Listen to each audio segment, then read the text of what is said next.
Welcome to today's episode of the Made for More podcast. I am so excited to have a wonderful, wonderful coach joining me today. I've got Stacy Ashley. Hello, Stacy. How are you? Oh, Ali, I am super excited to be here. Thank you so much for inviting me. No, I'm excited to have you here. We're recording this on a Friday, and we're just saying we're matching, which is pretty cute. And also how great it is to be a Friday. So, Stacy, tell me a little bit around where you have come from and where you're going. Sure. So I tell this story that I led my very first team on stage at the age of 6, and I've been leading ever since. I had a big corporate leadership career and did lots of sort of change and transformation work in Australia and internationally. And I got to a point in my career, I always thought I wanted to be the CEO. And then I realized that actually there wasn't enough great leadership around me and I wasn't learning anything. And so I wanted to actually do something about that. And so that's what prompted me to actually go and set up my own practice about 15 years ago, because I really wanted to be able to make a difference in terms of the practice of leadership, because I think the world needs more leadership and I felt like I could make a contribution there. Yeah, absolutely. And I think you're making a contribution in a huge, huge way, but you're 100% right. And I'm of the same belief, leadership needs to have a far bigger impact. We need, perhaps we need more leaders, but we also need better leaders. And I think if 2020 has taught us anything, it's that we need to be able to have leaders that are agile and can, pivot and move with the change and transformation. So tell me a little bit more around, the kind of leaders that you work with and what your style is when you're working with those leaders. I guess what I would say is that the people that I really love to work with are those that have aspiration as leaders. It doesn't matter so much what level, although I do tend to work primarily with really senior leaders, but they have an aspiration to be better as leaders, to make a difference in the world. And they're willing to learn and they're willing to put the effort in. They don't just expect that things will get served up to them. And so I think there's that. But I think the other thing is that they all have heart. They care about the impact that they have. They care about the people that they work with. And that's, people in their tribe, within their business, but also their customers, their community. And so I think that for me, because there's this scale in what we do. And so my style, I think is, gosh, that's a really good question. I mean, I can tell you what people say about me, but how would I describe it? Style? I think for me, like, I'm very practical. One of my strengths is to take something that's really complex and make it actually quite simple to understand and then to implement. And so a lot of what we do is probably unpacking what's really going on here and turning it into practical action, so that people have got a pathway forward, because I think theory is great. And I think we need to understand, the background and the academic importance and all of those sorts of things. But if we can't do anything about it, where does that take us? And so for me, it's about giving people the opportunity to come up with pathways forward that work for them. Yeah, I think that's so true. Because we can access information so easily these days, there is a lot of theory out there, but it does take that sort of unpacking of the concepts to figure out how it's going to fit on your own leadership style for your leaders that you're working with, and how it actually can be implemented and work for their teams, for their organization, work for their own personal circumstances and the style of leader that they want to be. So tell me a little bit around when you work with your leaders and you're unpacking what it is that they want to be doing, and you're talking about, stepping into that space. Can you unpack that a little bit more for me?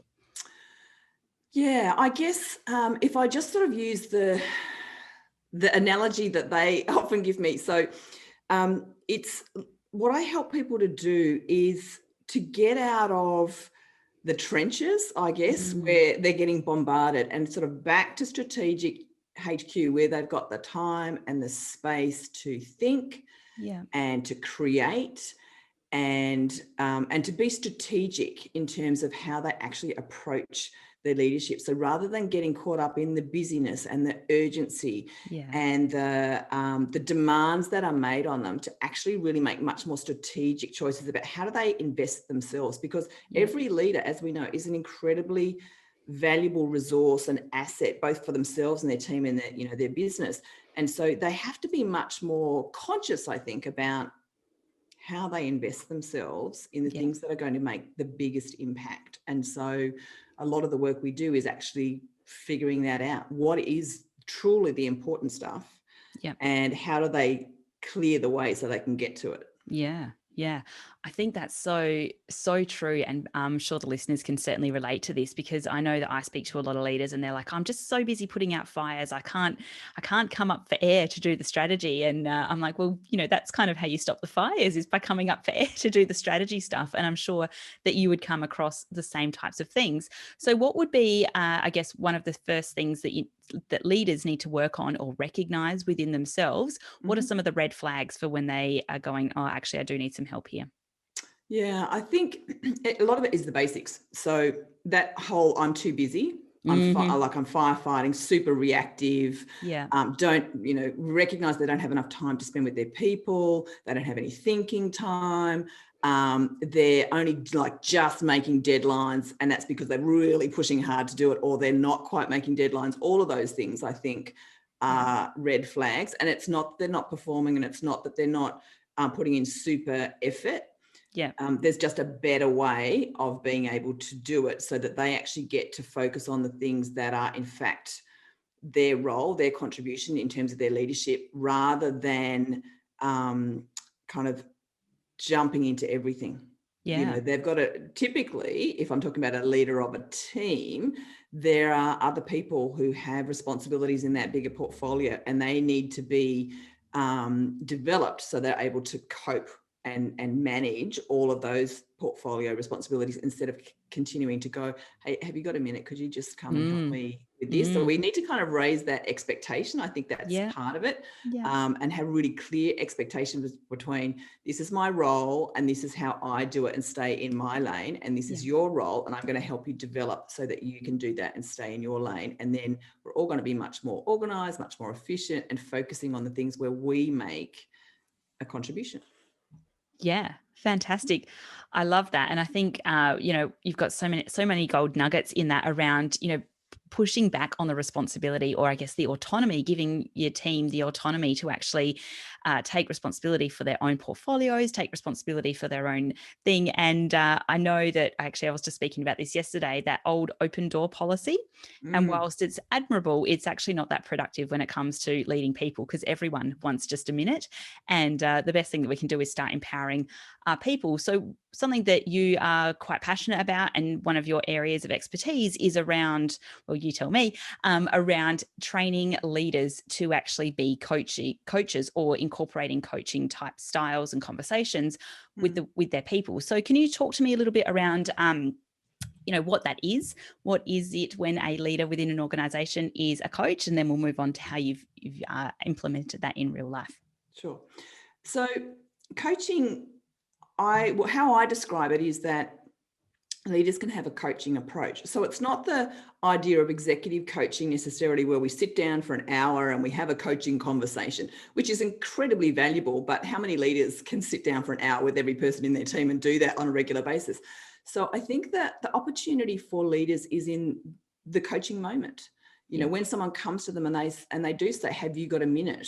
So rather than saying, yes, I've got a minute, and then proceeding to actually explain how to do everything, and this is the story, and share all your wisdom, which does have value at times, it's actually coaching them through it. So asking them questions that allow them to solve the problem or find the way forward themselves. So it's a learning opportunity that you're Mm. creating. And the other thing is that the conversations are typically shorter.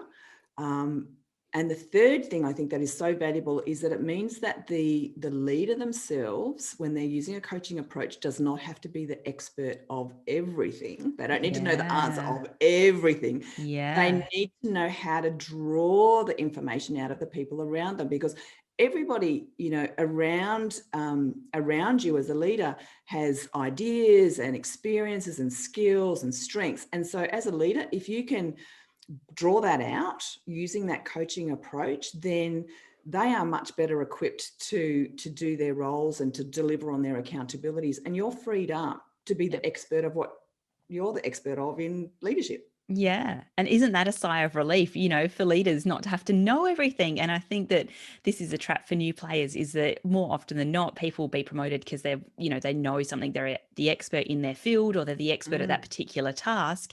And then all of a sudden they move into, I guess, a bigger team or a new role or something that's even more strategic, and they don't know everything, but they feel like they need to.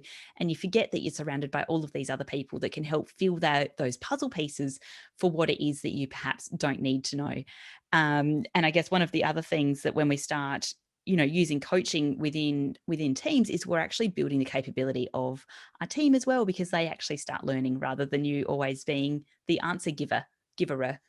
Yeah, yeah, that is so true. And not only do they develop in terms of being able to solve that problem or that sort of thing, but by osmosis, they learn some coaching approaches as well. They learn some great questioning because they're seeing it, and on the other end of it, they learn a little bit more about how to listen, more effectively. And so we're sort of giving them two opportunities for learning. One is about actually their field of expertise and how to actually use it and apply it. But the second one is that we're very sneakily exposing them to the coaching process. So they're kind of taking that on board as well. Yeah. Do you have a favorite coaching question or self-coaching question that you go to? I wouldn't say a favorite, because there's so many great ones, but one of the ones that I share with my leaders is that they say things like, oh, but it's really hard when I'm trying to coach someone and they'll say to me, oh, yeah, but it's not really my job, or Oh, something like that. yes. And Yeah. so I give them this question to use, which is to then come back, instead of going, look, I know it's not your job, and kind of giving permission for people to stay in that space, is to actually just ask them a question, really simple one, which is, how can you help? Good. And just kind of Yeah. drawing them into the conversation that way, rather than having Yeah. the debate on whose job it is. Let's just kind of go there. Yeah. And that's one. And then the other one, I think, is when we sort of sometimes start to use a bit of a coaching approach as a leader, it might be a bit of a surprise to the people around us. So we've kind of got to take them on the journey. And so to begin with, you might get some responses that are kind of like, I don't know. I don't Yes. know. I don't know the answer to that. I don't know how to do it, that kind of Yeah. thing. And Yeah. so flipping it around and saying, that's okay, but what do you know that you can Yeah. use here? Yeah. And so just really gently Yeah. introducing some of those kind of questions that just open up the space a little bit more for people to, just to invite them into the conversation a little bit more. Yeah. And I think that real thought pattern interrupter is absolute classic when it comes to coaching, because people go, oh, actually, what is it that I do know? Like, hang on a minute. Mm, I do know a few things. mm, It's not that I don't know. I just don't know this exact thing. yeah. What do I know? And start looking at it from a different perspective. I think that they're two really, really great ones. Many, many years ago, and we talked about this just before I hit record, I used to work in banking and finance, and I was quite a bit younger then, and had a manager come in to the team, and he was like from another organization, and he came in and had these problems. Hey, have you got a minute? And he just goes, don't come to me with your problems, come to me with your solutions. And I was like, oh, that's a bit rude. And it kept happening, and eventually he's like, I will absolutely help you with your solutions, but you need to kind of do a bit of the thought process yourself. And I was like, oh, okay. And I was, young and easily influenced, but it has had such a profound impact on the way that I problem solve. And it gave me Mm, the permission to actually go and find the answers myself, which was really, really helpful in those early days of my leadership journey. I was like, oh, okay, I need to actually go and find my own mm. answers. Oh my goodness. So you've got a similar story around banking and finance, the sector there. Tell me a little bit around where you've implemented, or where an organization's actually recognized the need to upskill their leaders around coaching, and how that went. Yeah, so this is a one of my favorite stories, Ali. So again, a few years ago, I was asked to come in and actually do some coaching development with a group of quality coaches in a call center in a not a top tier bank, kind of middle tier bank, I guess.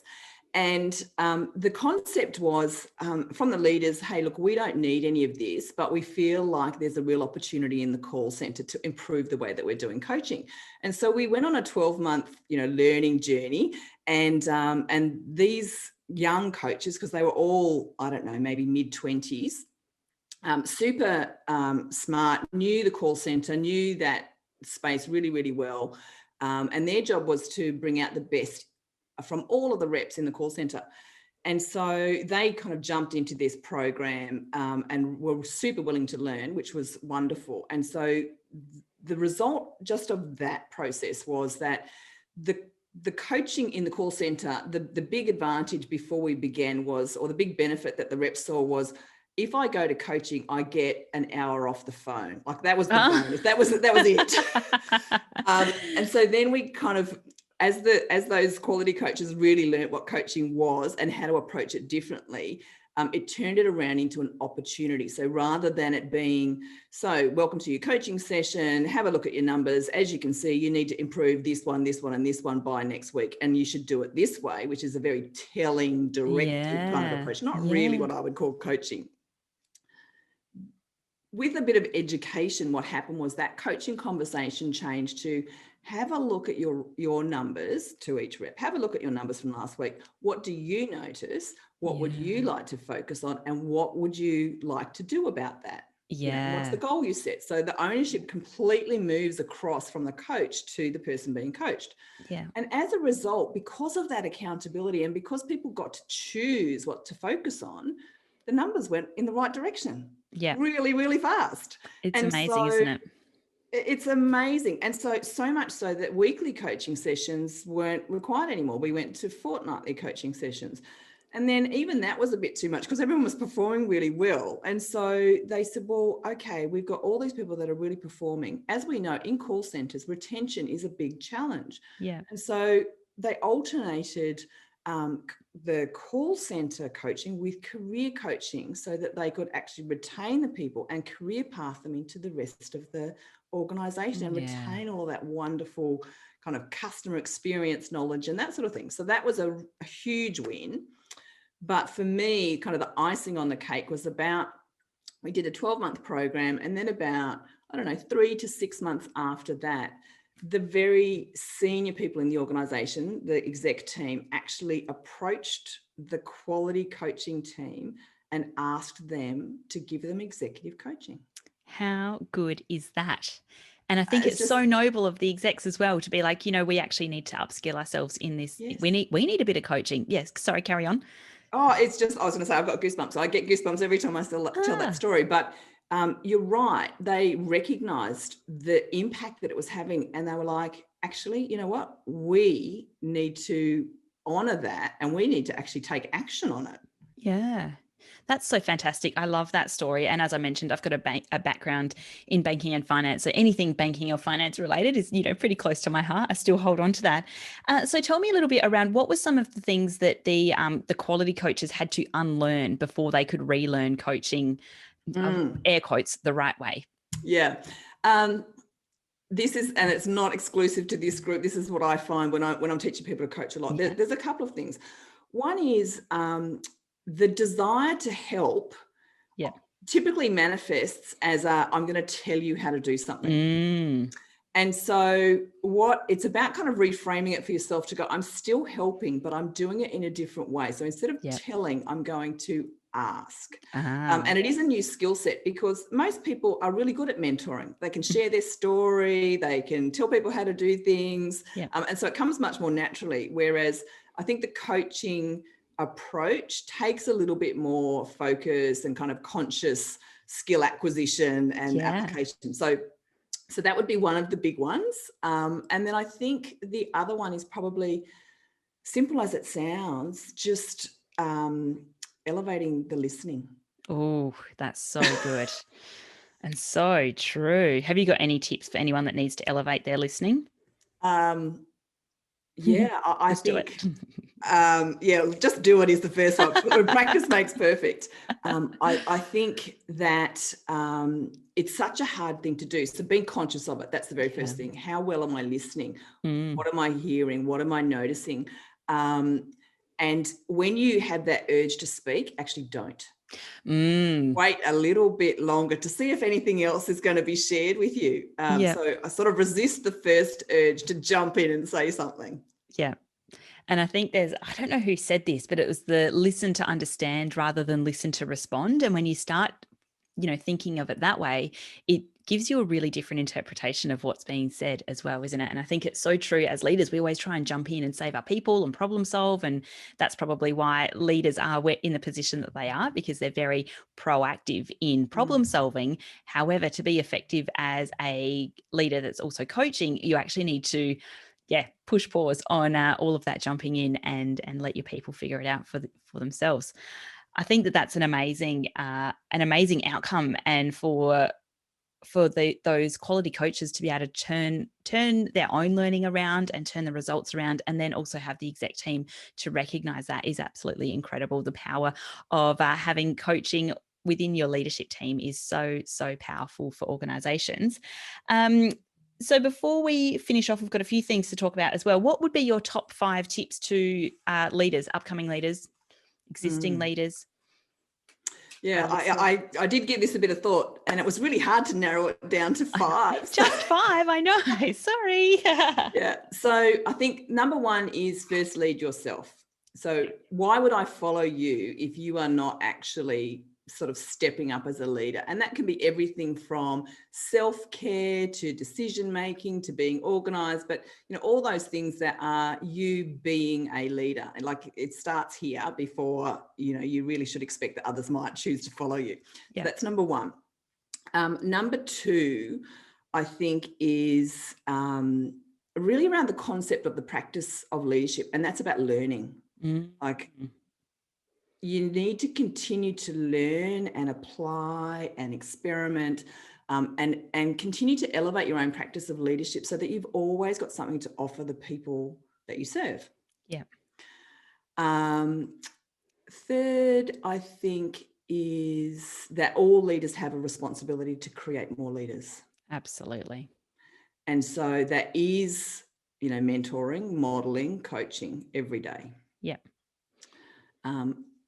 Number 4, and not everyone in the leadership space would necessarily agree with me, particularly perhaps if we look, 20, 30, 40 years ago, but I think now, and this year in particular, it's become really important, is that you need to use your heart. Oh, yes. I love this. I'm a huge believer in, being kind and having empathy. And I think you're right. This year has certainly shone a light on that. The wonderful work that Brené Brown is showcasing around the world. But yes, use your heart. I love that. And then the 5th one, I think, is enjoy the ride. Oh, yeah. If you're not enjoying it, then it limits your ability to do a great job. But where's your joy in life, and where does your happiness come from, and all that? We spend a lot of time at work, so enjoy the ride. And if you're not, do something about that. Change the way that you're doing it, or go and do just something else, but don't just endure it. I think you need to enjoy the ride. And I think that is also a trap for new players as well, is, the adage of, work harder, and, you've got to be the last person to leave and the first person in, and you've got to be tough. Absolutely, that is not the case. As leaders, you can have a really good time and be an awesome leader at the same time as well. So interestingly, your first tip was first lead yourself, which I loved. So tell me a little bit around the concept of first lead yourself, and you have got something special to talk about. Yeah, absolutely. So when I talk about leadership, I talk about it in that we have 3 sort of foundation dimensions of leadership. First, lead yourself, then lead your tribe, and lead your world. And they're the 3 core dimensions that we need to focus on, all of those aspects in order to actually show up and be a leader, to know leadership, be leadership, show leadership. And so the first one of those, the foundation of the foundations, is first lead yourself. And I think that is about really, again, three things. Face up to yourself as a leader. What are you great at? What are you not great at? What's working? What's not working? So just hold the mirror up and have a good look. Yeah. The second part of that is to show up. So with your strengths, with what you know, with your experiences so far, actually make sure that you bring that every day. Yeah. And then the third thing is to step up, and that's about acknowledging that as leaders, we all need to grow. We need to keep developing. We need to keep learning. We need to keep trying things out and keep the things that work for us. And so it's an ongoing journey, so that our leadership is an evolution that really never stops. And so First Lead Yourself is actually about taking the responsibility for all of those things, in the knowledge that even if I'm leading and all I'm doing is leading myself, maybe I don't have a team, maybe I don't have a portfolio, maybe it's just me, but I can still first lead myself and be someone that others can look to and learn from and admire and want to emulate. Because we do all of those things. We look at ourselves, we check in, and we make the commitment to learn and grow on an ongoing basis, so that whatever it is that we do really well, we can do it at the best of our potential. And so First Lead Yourself is about making that commitment, I think. And choosing to be a leader, that if I was looking for a leader, I would actually choose to follow myself. Follow yourself. That's great. I haven't heard of that before. That's good. Yeah. And so with that in mind, yes, my new book is called First Lead Yourself, and it's coming out very soon. Oh, congratulations. So we're talking a little bit about this before I hit record, and, at Made for More, we're big goal getters here. So you have got a goal for your book that's coming out. Yeah. So my first book was an Amazon #1 bestseller, and I would like for this one also to be an Amazon #1 bestseller. So that's my big, well, it's one of my big goals. My big goal, of course, is actually for people to read the book and learn from it and be able to apply it. That's my big goal, to elevate leadership. But getting Amazon bestseller, that would be a nice tick in the box as well. Fantastic. So I'll have some links on the show notes of how people can actually download your book. And part of, being a great leader is that continual learning and, coming up with new ideas and looking and reading other people's ideas, take what you need, leave what you don't. And, just always on that continual journey of self-discovery and what works for you. So we'll put in some links to boost your Amazon bestseller, and that is on Sunday the 1st at 7 p.m. Sydney time. Jump online. You can check out all of Stacey's social links to be able to get there. Get the link to be able to get into that hot window. Any parting words, Stacey? Gosh, no, I think my parting word is probably about, for me, leadership is not about holding a role. It's not about a title. And you can be a leader of self, of team, a thought leader, a portfolio leader, but I think we all have a responsibility to first lead yourself. Oh, I love it. I've absolutely loved having you on the show today. Thank you so much for your time. Oh, my great pleasure, Ali. It's been a real joy this morning. Wonderful. Catch you soon.